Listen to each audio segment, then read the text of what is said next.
All right, everyone at MetalAsylum.net. It is a great honor today to be talking to really one of the great pillars of the metal community, someone who's been just with us for decades, who's been rocking us for decades, from an up-and-coming young new band called Saxon out of England. Biff Byford, it is a great honor. Thank you so much for taking the time to talk to us today. Yeah, thank you very much. We've been up and coming for the last 42 years. I think maybe we might finally have made a bit of progress. Well, sure, we'll take that. But I will say, before we get into the really big stuff, I'll say belated happy birthday to you. It's January 15th, right? Yeah. Thank you very much. Yeah. So, well, let's get right into it, because, I joke about you guys being an up-and-coming band, but you do have a really exciting new album out. I mean, I know that's got to be the big focus. Tell us about Carpe Diem. Yeah, we made it through lockdown, through the pandemic.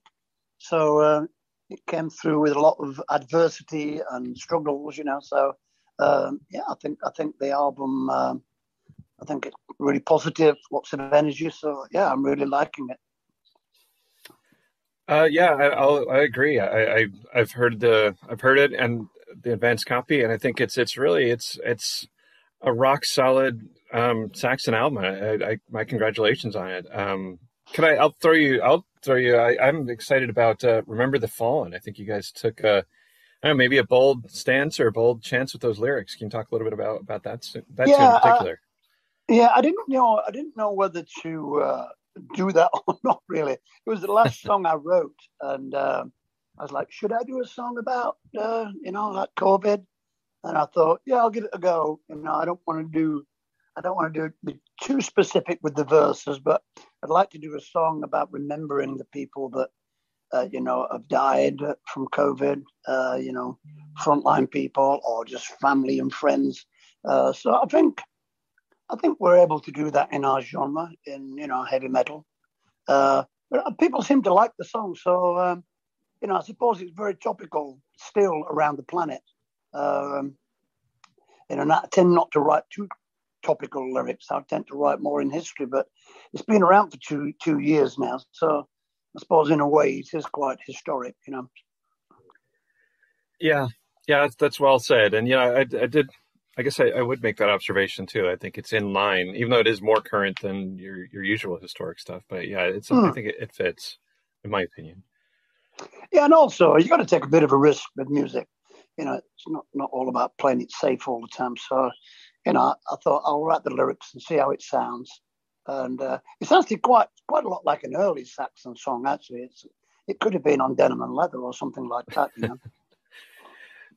Yeah, I agree, and that's what I would say about this album. And I promise I mean this as a compliment, but it's a classic sounding Saxon album, which does not mean I don't think you guys have ever really kind of repeated yourselves, but I think that's what I love about it. And again, I want to hear your take on it, and you sell it to the fans. Well, I suppose, yeah, it has a feel of that of the 80s, because I think in when we wrote songs in the 80s, there was an urgency about it. And I think I get that sort of same urgency with this album. Although we were in a pandemic, then there's still an urgency of are we ever going to get it finished? Are we ever going to, go out on the road again? Is the music business ever going to recover from this? So there was a bit of urgency, and we do mean what we're singing about. So I think in that respect, and the guitarists that I picked to work on, they're all very classic guitar riffs. Nearly every song starts with a guitar riff, and I wanted that to be important on this album. So I suppose in a way that's a little bit like the 80s, things starting with a guitar riff. Yeah, and actually you set me up perfectly, because that was one of my upcoming questions. Was I know that's a quote of yours, a well-known quote of yours, to say it all starts with the riff. I wanted to kind of get your expansion on that. Tell us about how a Saxon song is written from start to finish. Well, sometimes it starts from a title idea, and you just write the song around what I'm singing, the melodies that I'm singing, and we don't have a guitar riff to start with. We just have a verse and a chorus, But on this album, I wanted to start from really basics, which is, a guitar riff for me, because obviously I am a guitarist. So, the guitar riff and guitar sounds and guitar playing to me are very important. So I spend a lot of time listening to guitar, and guitar riffs that excite me. Like the first time I heard Moby Dick from Led Zeppelin, it was like, what's going on there?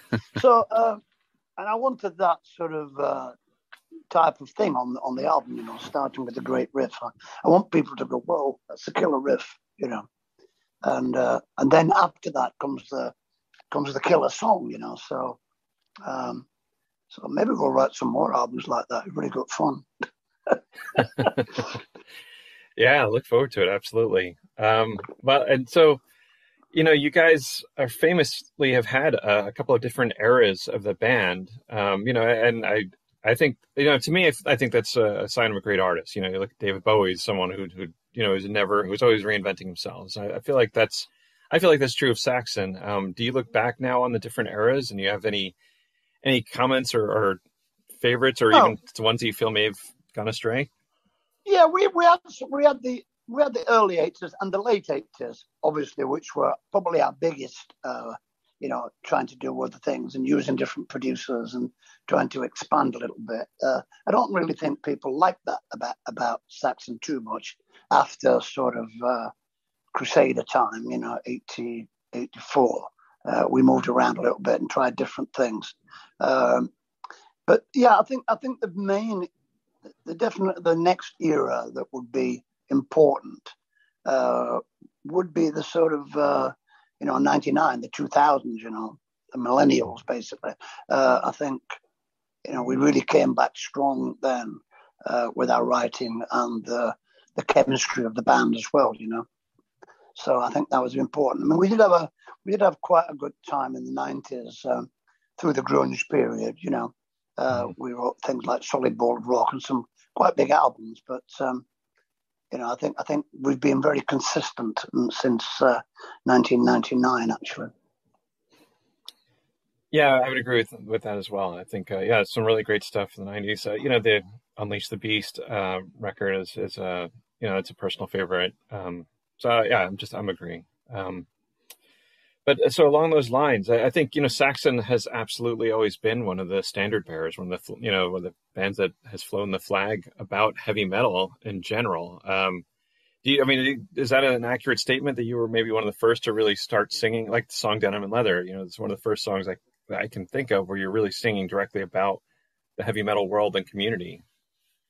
Yeah, I'm singing about, our feelings and we invited the audience in on those original recordings into the studio. So I think we were sort of, trying different things, trying to involve our fan base in recording and writing lyrics about them, which is, for me, is quite important because, for a band like ourselves, the audience is, it's the most important thing, really. The audience are what buy the tickets, and the audience are what buy the albums and listen to our music. So it's very important to me to get it right for our fans, really. Yeah, no, that makes sense. And again, one of the most fascinating music scenes to me, and I was a kid, I missed out, and it was in the U.S., but is the roots of the new wave of British heavy metal scene. It's fascinating, all the great bands that grew out of that era. Can you tell us? I know this is a very vague question, so please feel to go wherever you feel comfortable with it. Well, yeah, I know what you're saying, and different people will give you different answers from their perspective. Obviously, the Saxon perspective will be different to the Iron Maiden perspective. But generally, what was happening was, around 1979. Bands like Motorhead, Judas Priest, and that type of band, not too many bands, maybe Whitesnake a little bit, were starting to become really popular. And by the time it got to 1980, there was a huge movement. And I think Judas Priest were the first ones to say this, that although they weren't involved in the Maiden, Saxon, Leopard Tigers of Pantang, sort of, that sort of scene. They were around before we were. So I think musically we were sort of the new guys, if not in age, but definitely in music. So we pulled in a lot younger audience into that movement, I think, in 1980. And it grew from there. But I definitely think that bands of the late 70s opened those doors for us. Because, 1980 was a huge year for the new wave of British heavy metal, and everybody was under that umbrella, everybody was under that umbrella that they wrote about, whether it be Judas Priest or Def Leppard or Iron Maiden or Saxon or, any of those bands that were around. At that time, the new wave of British heavy metal, people started to write about us in the magazines, because it was all about magazines and radio play then. So people wrote about it in the magazines, the weekly music press. And we started to get airplay on mainstream radio. And it started to blossom from there, really. I mean, Wheels of Steel came out in 1980 and, went through the roof, really. And that's really what started the Saxon's career. And I think Maiden came out with something shortly after that. And they had the first album, the Maiden album, and that went through the roof. So, a lot of bands were, Judas Priest had British Steel, which again went through the roof. So there are a lot of bands, a lot of great albums, actually, fantastic albums. White Snake album was big, massive, Are you there? Oh yeah, I'm there. No, yeah, I was just taking that in. That's and it's amazing. It's also great to see, including Saxon, of course, all the bands that are still persisting today. Diamond Head. We talked to Jack from Tigers not that long ago, so yeah, it's great to see. You guys still carry. Yeah, I mean, Diamond Head were there, Blitzkrieg. I mean, it was on endless bands. I mean, not all those bands made it, into that sort of big touring level, but they were still there and they still contributed to the music. I mean, Metallica, took a lot of Diamond Head songs and put them on their first album. So, in that respect, it made them successful in another way, I suppose. Right. No, I mean, it's great part of history. So getting back then, since we're back to present, what I realize, we still do have this pandemic going on. What are you guys planning to do to promote Carpe Diem? Well, the pandemic here, the lockdown's finishing on actually quite soon, in the next couple of days. So all the restrictions are ending in England. So we're doing two shows. We're doing two shows, January 28th, 29th. And those are the first shows we're doing. They're big 40th anniversary shows that have been postponed 4 times from 2 years ago. So those are the first things that are happening. And then we're touring this year on the Carpe Diem album, Seize the Day World Tour. So that will kick off sometime this year. I don't know quite when. Great. That's great. And so North American dates in the works, I hope, certainly hope. Yeah, we're waiting to put a package together with some other bands. We're talking about Uriah Heep, maybe, which obviously musically are from a sort of a little bit earlier era of rock music. But we're just looking for a good package, really, to put together. We were thinking of coming to America first on the Carpe Diem tour. So fingers crossed, yeah. I mean, all down to COVID, and how easy we can get there and whether people will let us come, so it's always a problem. Yeah, no, I know. We saw that last year with a couple of bands coming here from Europe. Be safe. We definitely want to see you, but in the right settings and right conditions, of course. Exactly. Yeah. But so now, again, you set me up perfectly. Again, this isn't all scripted, everyone. This is, but so how do you, It's just my sixth sense, right? That's right, exactly. But how do you? And this is something I always ask of some of the older, some of the bands who've been around for a little while. How do you kind of keep up your great touring and recording shape?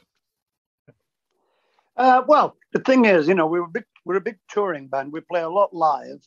And 2 years ago, that all stopped, so we had to do something else. So I'm a bit of a fanatical, I like to be busy and doing things. I don't like to sort of, sit down and just watch the flies go around the room. I like to get involved. So, so I wanted the band to do more recordings, and with the record company, I set them up. So we've been recording basically, and we've done we finished the new Saxon album. We did a covers album called Inspirations. I did an album with my son, a band called Heavy Water, and we've just finished recording Inspiration 2. We're just at the moment we're recording Heavy Water 2, and so we keep busy. If we're not going to be touring, then we're going to be writing and recording, and just generally keeping the band together and surviving. Yeah, that's a great answer. Yeah, I asked that because I won't name any names, but there are some of these guys who sounded great 30 years ago, but who don't really sound as great today. That's all I'll say about that. But you guys still sound. I mean, it's been a few years. I saw you on the Priest tour. You guys sounded as fresh and invigorating as ever. So that my hat is off to you for that. That's. Yeah, my voice is good at the moment. I mean, I was singing today actually, going through a few things. We've got some shows coming up in a few days, so I usually set up a microphone and play some songs through the PA and sing along to them. That's how I keep my voice quite. It's a muscle, the voice, so you have to exercise it a lot. So yeah, it's a shame I don't exercise everything else the same, but you have to keep the main muscle, main muscle that forges your career. So yeah, you have to look after that. So I've been singing today, but yeah, just generally keep using it and don't abuse it with too much, hard liquor and drugs. Really, I don't really do any of that. So I suppose my worst would be a bit of red wine now and again, and sometimes a rum cocktail or something if we're out partying. But generally, I'm not sort of puking into the toilet bowl drunk much. That'll be the title of this interview when we post it. No, I'm kidding. Yeah, saying hello to the toilet bowl. Yeah. That's great. So a question from my cohort who couldn't be here today. He wanted to ask about. So the albums in the '80s have been reissued a couple of times, and also part of the box set that's not available anymore. Is there any plans to reissue or remaster? Yeah, we've just done a big deal with all our back catalogue. So all that's been sort of repackaged. We might do some remixing, maybe. I don't know. I don't think there's any songs around anywhere that are, I think all the ex-members of the band released all the demos we made, the things that we weren't suitable for albums. So there's nothing new for them, but I'd like to talk to them maybe about re-recording a few things. That would be cool. There's a couple of albums there that weren't great on the production that could benefit from a Biff Byford, Andy Sneap production on them. That's exciting. That would be exciting to hear. So, let's take a left turn a little bit. So, are there any? Talk to us about some of your favorite bands, even from the old days, or even bands that have followed in your wake. So, talk to me about some of the bands that you love to listen to, outside of Saxon, of course. I don't listen to a lot of new bands. I mean, if somebody has told me there's a new band and I should check them out, I sometimes check them out, and see what all the fuss is about. And sometimes the fuss is good. Sometimes the fuss is just fuss. You know what I mean? Over. You know what I mean? You just have to. So the thing is with me, especially at the moment, I'm a bit of a song guy. So I look past the image and the youth, and I listen to the song. I'm not gonna walk out the room singing the song, or is that guitar riff going to go round and round in my head? And that's the sort of things that I listen for. You know what I'm saying? I mean, if I was managing a young band, I would get in a room with them and not let them out until they came up with at least 4 killer guitar riffs, and then start to write the song from that, And I mean, for instance, a few years ago, somebody said to me, "Oh, you should check out this band called Royal Blood." I was like, "Really?" I was like, "Yeah, check them out." So I checked them out. They're great. It sounded brilliant. So that sort of thing. You know what I'm saying? Every now and again, a band does come out that sounds great, and with really memorable riffs and songs, really. So the answer to your question is no. I've not listened to a lot, but my favorite bands, I would say, are everybody's favorite band. I'm just a fan when it comes to other people's music. I'm a big fan of all the 70s and 80s rock. Whether it be Black Sabbath, Journey, Motorhead, Maiden. It doesn't really. A good song to me is a good song. I'm not stuck in a heavy metal pigeonhole when it comes to me listening to music. I'll listen to the Sex Pistols and I'll listen to AC/DC. I don't really care as long as I like the music.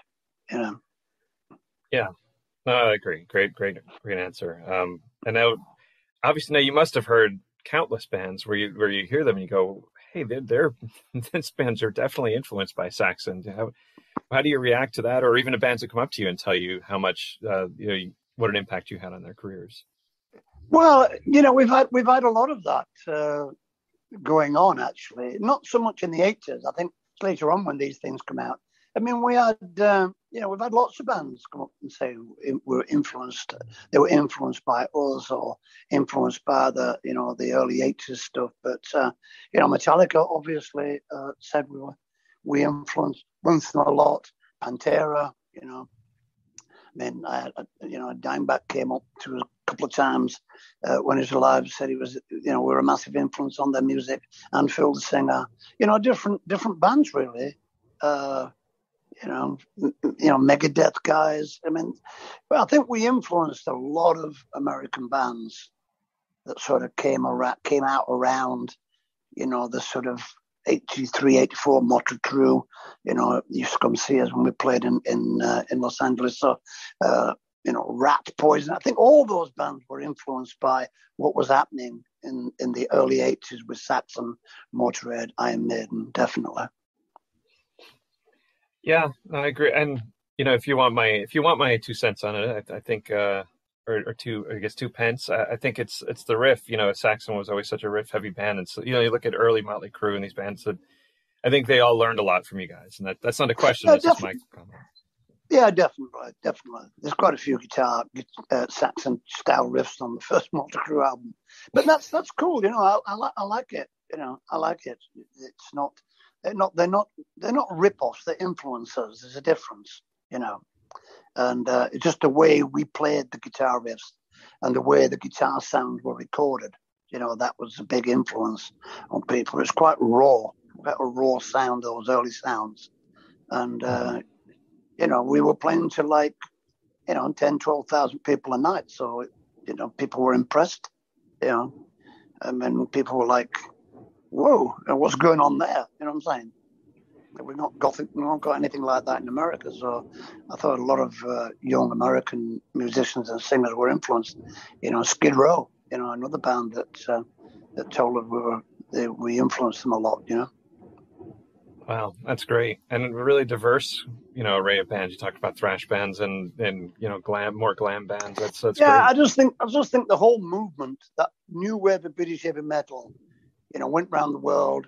Bands in Japan were into it, a band called Loudness were big fans of ours. It just goes around the planet. Maiden, Priest, all those bands influenced so many people, I mean, Whitesnake probably influenced Europe a lot, that sort of thing. It's just the band Europe, they sure. were, so, I just think that all those bands of the 80s were writing such incredible music for whatever reason. Every band that came out had actually incredible songs. It was like, whoa, where's all this coming from? Yeah. Oh, well, I know we're almost out of time, so I just want to say, well, first of all, congratulations on just an amazing career, and hopefully a great life too. It's been it's been great to be a fan of Saxon and your music for across the decades, and I say that, and Yeah. also just I'll ask you. So you mentioned before, thoughts on future albums. Can you tell us about the near and distant future for Saxon? What do you have? What do you see in the Well, future? we're obviously going to do another Saxon album after this one because we've got one. We're contracted to do one. So depending what's happening this year with America and Europe and the rest of the planet where we tour. If we can't tour too much, then we'll probably start writing the next Saxon album. Because I want to keep the thing in motion. You know what I'm saying? I want to keep oiling the wheels and keep the band busy. But we're really looking forward to playing live. That's what we're looking forward to. We're going to do some live filming of the 40th anniversary shows when we can. So that will be some project that will be coming out in next year maybe. Wow. Yeah, that's exciting. We'll definitely look forward to that. Yeah. Everyone pay attention. Saxon is on fire right now. A great new album, classic. It's going to be one. History will look back on it as just one of a classic Saxon album. And so you got the as you said, footage of the 40th anniversary and a 20th album coming. So this is exciting stuff coming. Yeah, definitely. All right. Well, Biff Byford, everyone, thank you so much. Again, it's been an honor, and best of luck with everything. I'll definitely hope to catch you when you're here in the States. Maybe if I can meet up with you, I'll buy you a red wine. Yeah, definitely got me a red wine. Yeah, French.